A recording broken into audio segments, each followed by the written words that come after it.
Hello, it's great to have you here with us at SustainAbility Now Podcast. And just like we explained before now, talking about why sustainability now, why should we focus on issues about sustainability?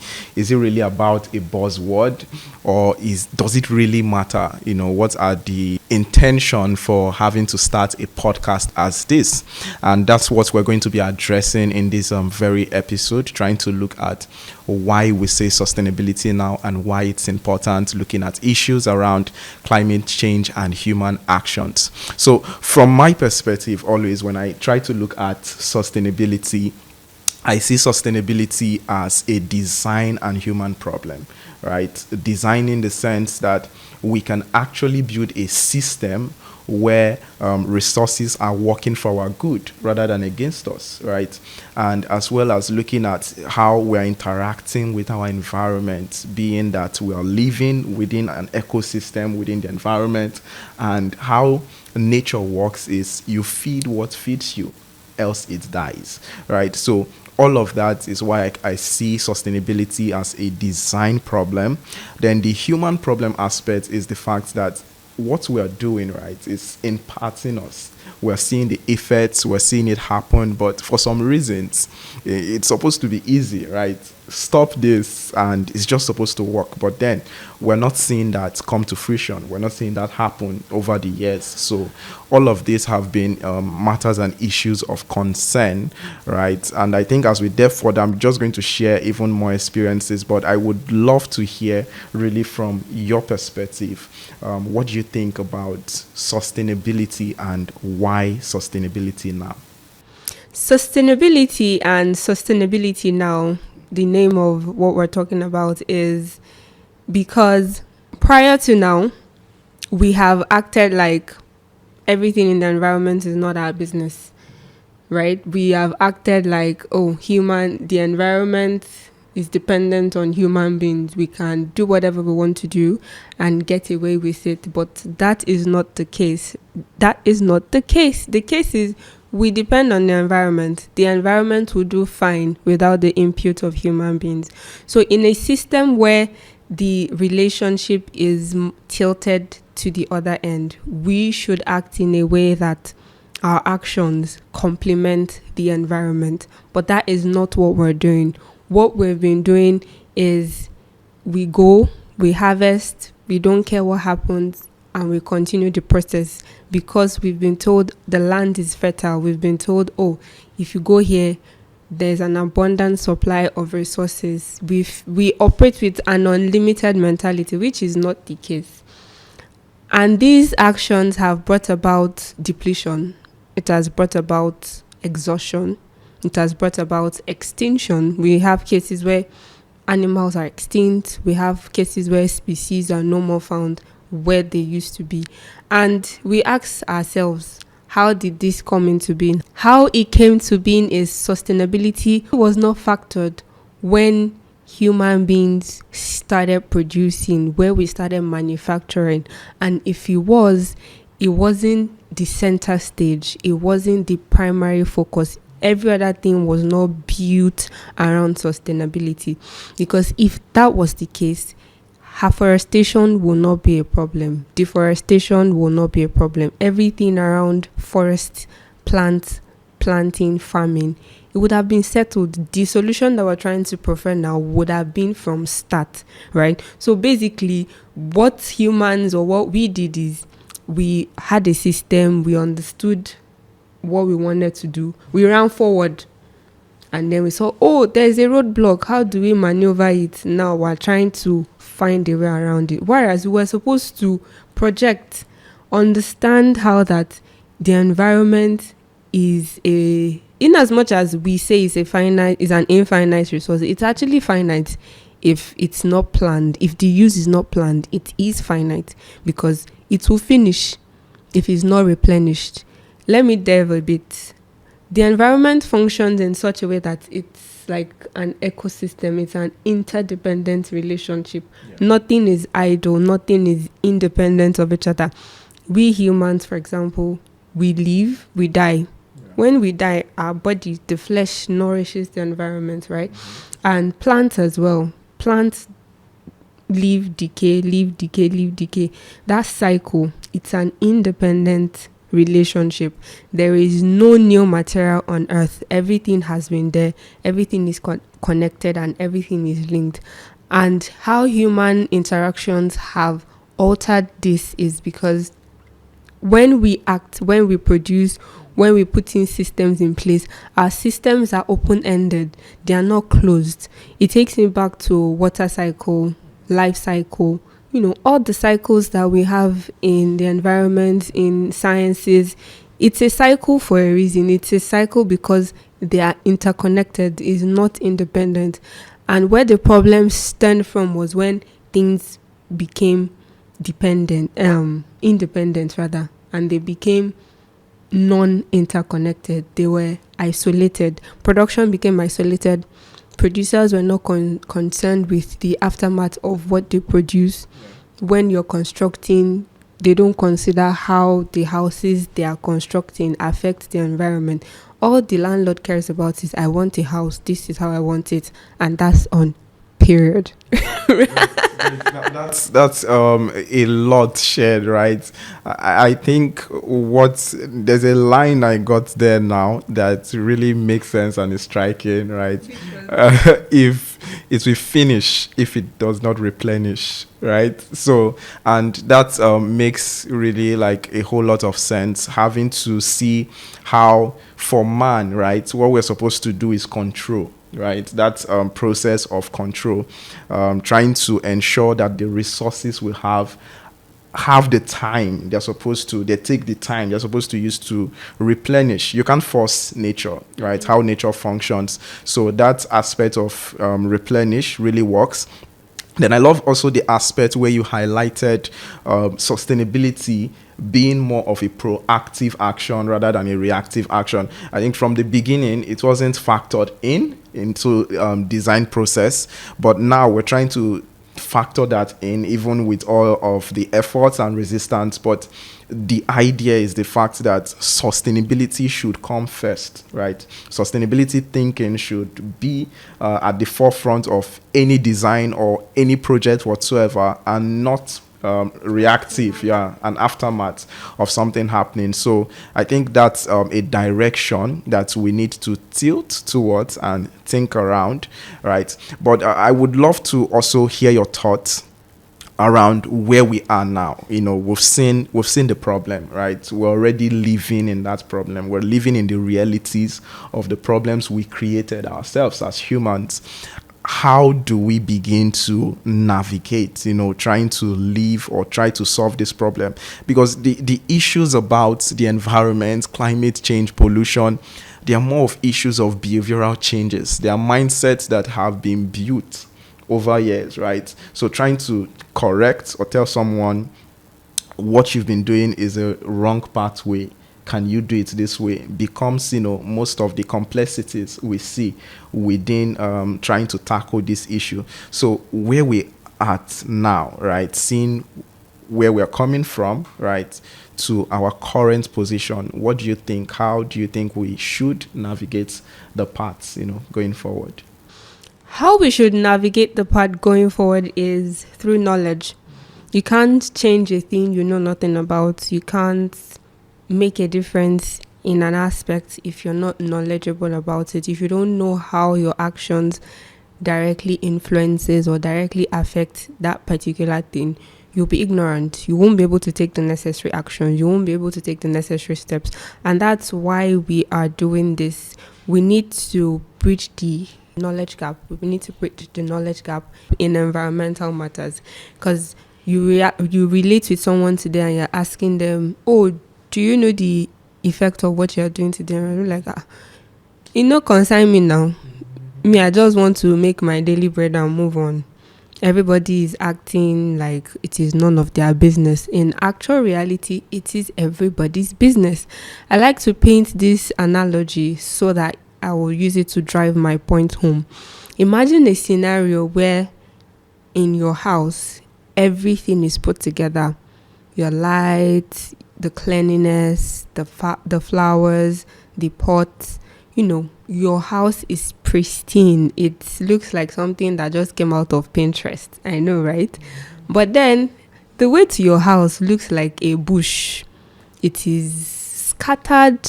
Everything is everywhere. It's not in place. It's disgusting. It's gross. Let me use those extreme words. And then the whole experience of coming to your house is not pleasant. Even if I get to your house and your house is put together, I will just be lamenting, the road to your house is bad. I didn't enjoy it. See my clothes is dirty. This one, that one, blah, blah, blah. Right? That's what happens when sometimes you take care of your spaces and everyone else is not taking care of that. If I know about the environment and I do everything I should to make sure that I act accordingly as an environmental person, what about the people around me? That is why we are here, to ensure that it's a collective effort. I take care of my house, you take care of your house, he takes care of his house. And at the end of the day, the whole community is in place.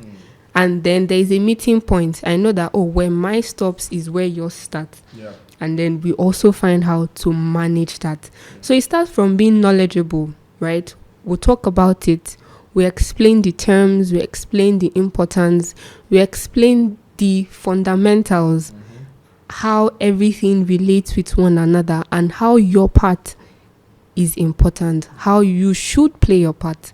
And it will in turn become what we desire, become the sustainable environment, sustainable living, sustainable space that we want to see everywhere.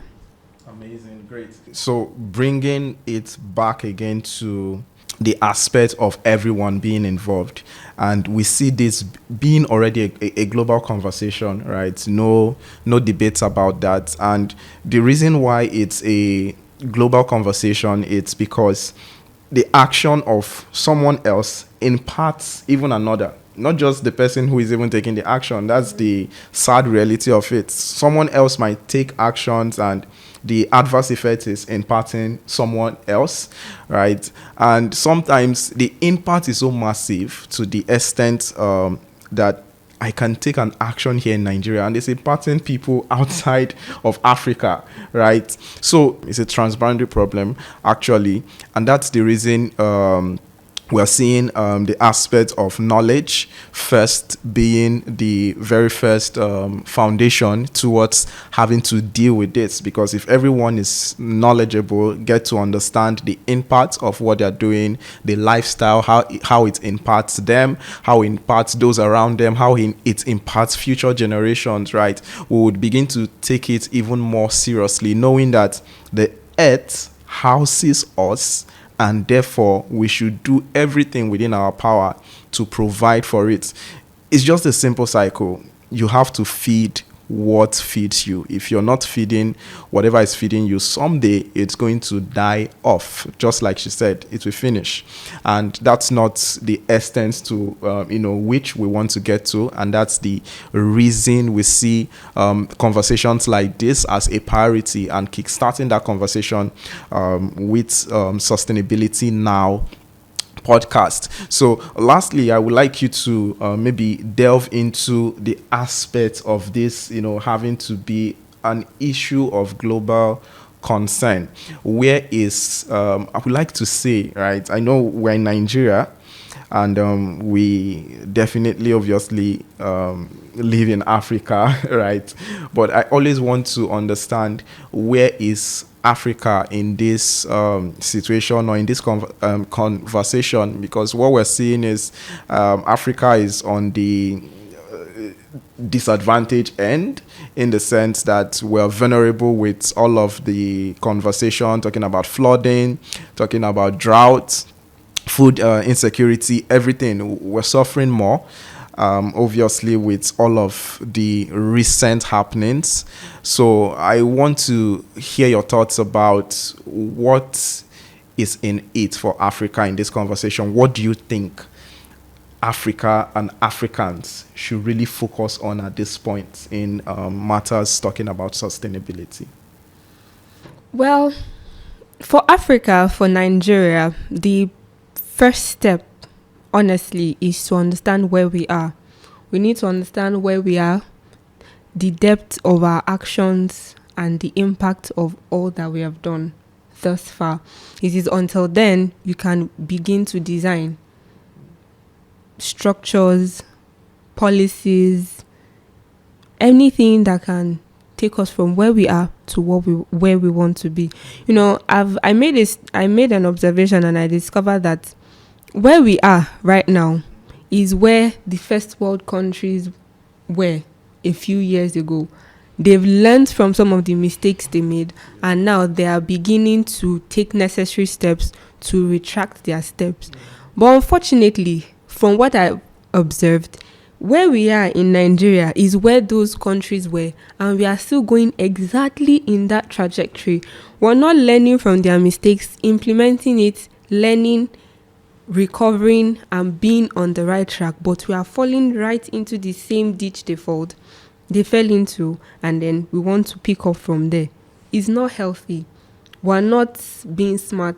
It doesn't position us as being proactive or thoughtful in our designs, in our thinking, even in our growth as a country. We need to look inwards, see where we truly want to be, and how our actions will take us there.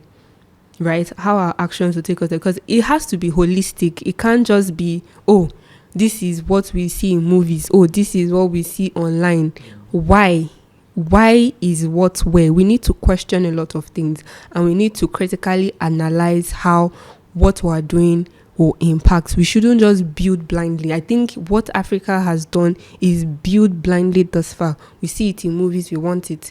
There is no proper EIA, there is no proper documentation, there is no proper analysis, there is no proper research on the impact of what we are doing for our environment, for Africa region that we are. Mind you, a lot of these first world countries, their climates are different. Their experiences are different. Their soil texture is different. The prevailing characteristics, the prevailing actors or factors in their country is different from what we have here. So if we want to progress honestly and holistically, we need to look inward as African. What is paramount? What do we need? What will make us better? What is best for our climate? What is best for our soil? What is best for our topography?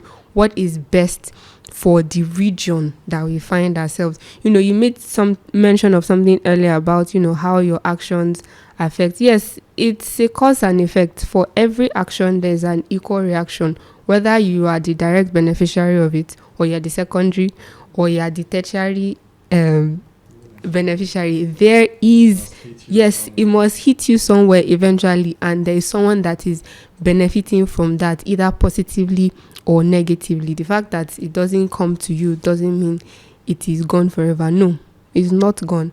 Like we were taught in sciences, energy is not created nor destroyed. It's just transferred. Even matter just changed form. It changes state.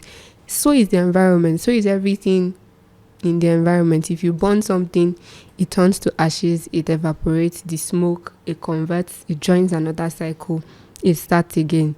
Flower falls to the ground, it dies, it decays, it joins another feeding cycle. Other plants eat, they grow. Oil spillage, if the environment cannot deal with it, it will be there. It will cause a nuisance. So whatever the environment cannot deal with will cause a nuisance until when the environment has adapted enough to handle that problem. So yes. Amazing, really great. For me, the lessons I've seen for Africa is Africa is the world's only opportunity to show that sustainability is possible, right? Because we haven't gotten to the level of pollution that we're seeing in developed countries, right? So it's a framework where we can actually implement that principle of sustainability and show the world that it can be done and it works. So I see a great opportunity here for Africa to actually utilize these aspects of sustainability to building that narrative and authority for ourselves, right, as Africans. Seeing the impact, right, of activities, industrialization, and all of that in developed countries, it always makes us imagine or ask the question, what's the relationship between development and pollution, or development and destruction, right? So can it be possible that a nation can develop, right, and still not cause any harm to the environment? Because there's a relationship already existing in developed countries, that most developed countries are as a result of pollution, the activities they had to do. But Africa is still not developed because we haven't even caused enough pollution yet, but we shouldn't, right? We've seen people make that mistake. I think Africa needs to look from that lens and see the mistakes that have been made and begin to correct those mistakes and show them. We're supposed to be showing the developed world that it's possible to achieve sustainability. And that's, for me, is really one of the reasons that keep me passionate and, gives me the energy to show that sustainability can be possible, right? And sustainability can be an idea, a thought, right, for everyone, in every aspect. I'm sure even in more, as we have more and more conversations, we're going to even delve into other areas of, talking about sustainability really in depth. And that's what we want to achieve, through all of these conversations, engaging with you as well. So we would wrap it up here for this episode.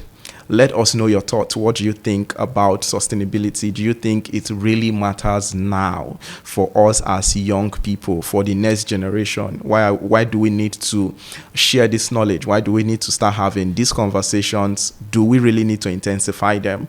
We would like to hear your thoughts, and we're looking forward to having you next time. Thank you very much.